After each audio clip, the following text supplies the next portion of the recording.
Time to check out a Stan Kraychik mystery, Book 5. Author, Grant Michaels. Publisher, St. Martin's Press, New York, 1996. Narrator, Eric Aust. Chapter 15. By the time I found a parking space and got inside the 707, I expected Cozy's show to be in full swing. But she was starting late. As usual, whined the guy who was manning the PA system upstairs. So I killed some time at the 707's downstairs bar.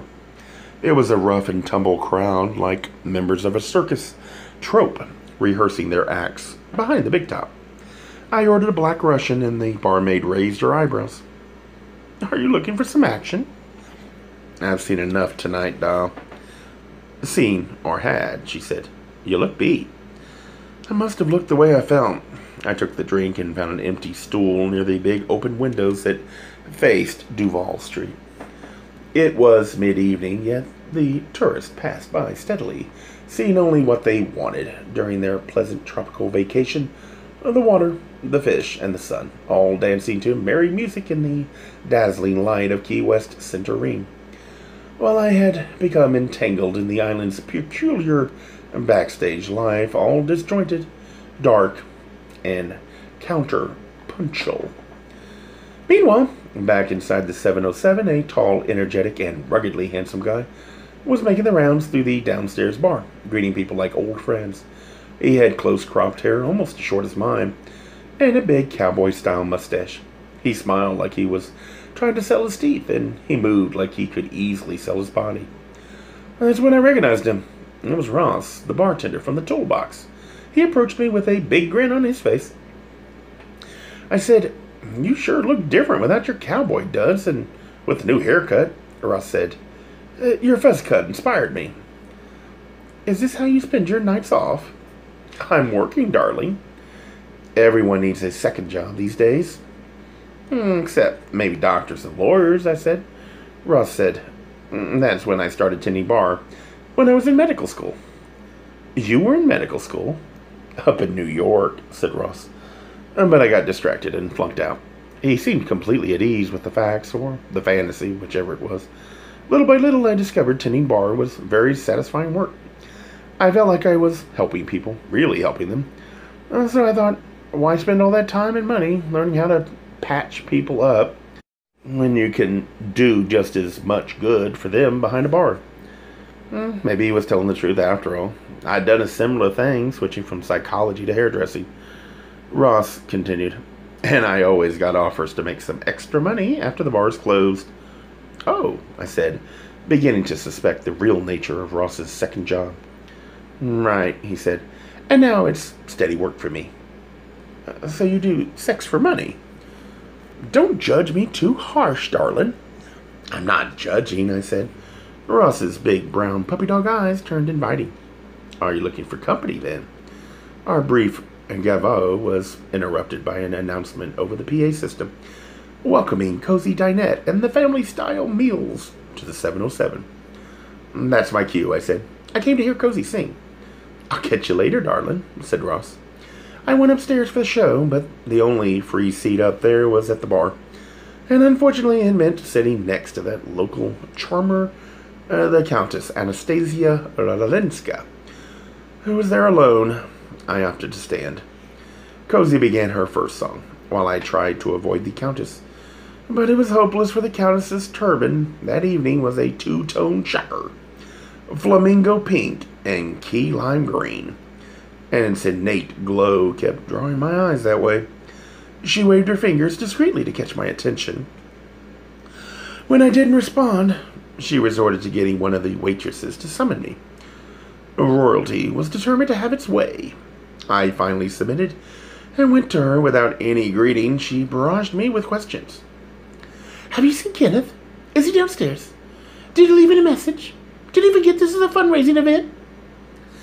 I told her Ken would probably miss this party. "How do you know?" she said. "I just came from his place. Kenneth told me he was conducting business tonight." I said, "Some people call it that." The Countess rummaged through her embroidered reticule and pulled out a cellular telephone. She unfolded it and punched in some numbers.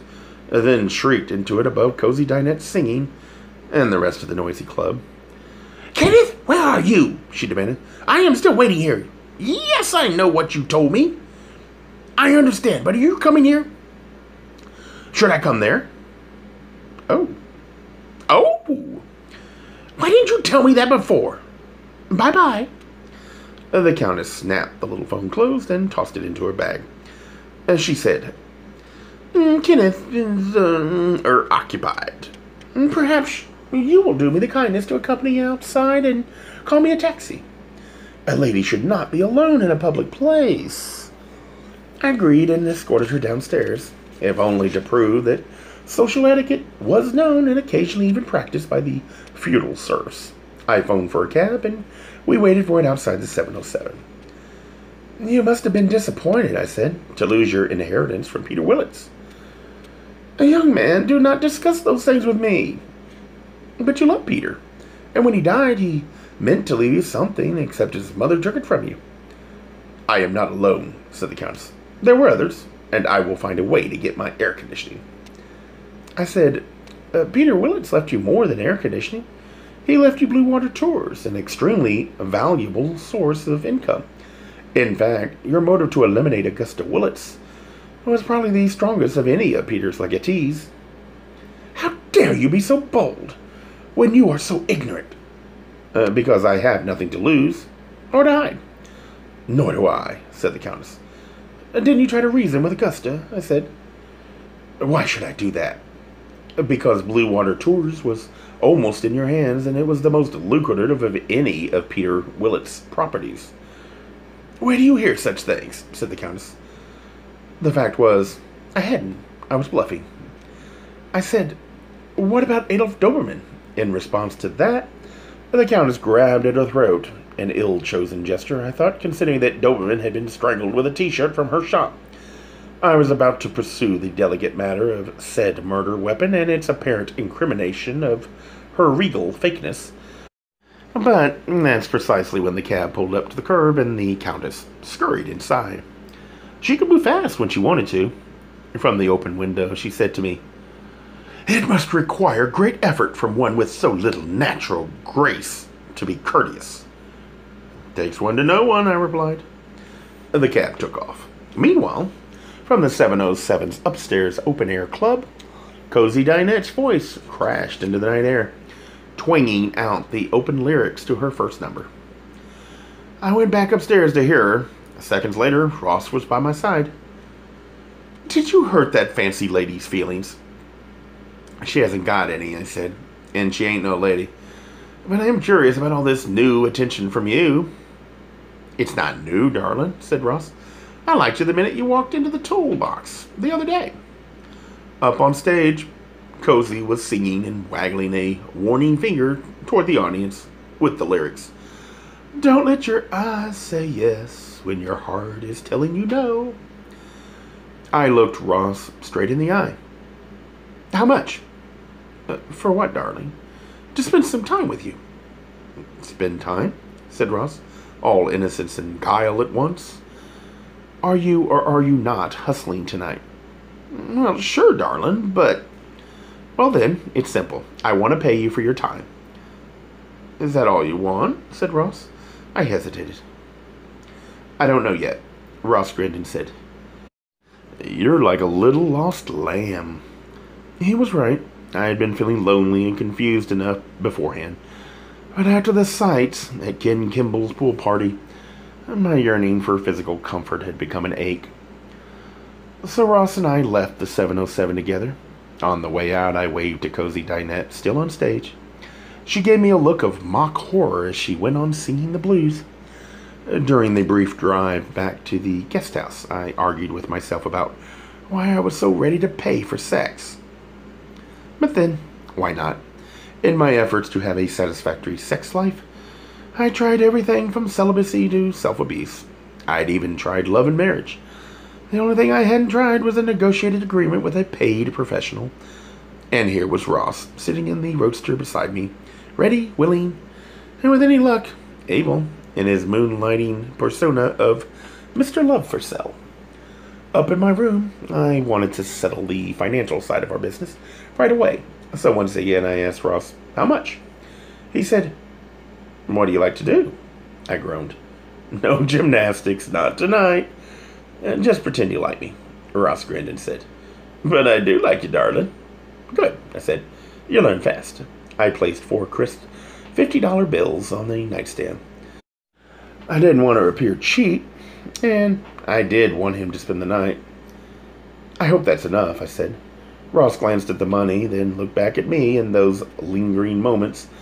His brown eyes became warm and inviting. The guy was a real pro, quickly able to portray the kind of affection I needed. That's also when I noticed he was aroused. A Gay Mysteries audiobooks. I think it is easy to hate a label, but a face humanizes the word. So this effort is twofold: to offer comfort to those like myself that your world didn't end because you don't fit into the view of acceptable society on both sides, and in hopes of helping those with family that are LGBTQ, that it doesn't mean we are aliens from the child they once knew. Reassure them so they can maybe be supportive at the same time, being true to their values.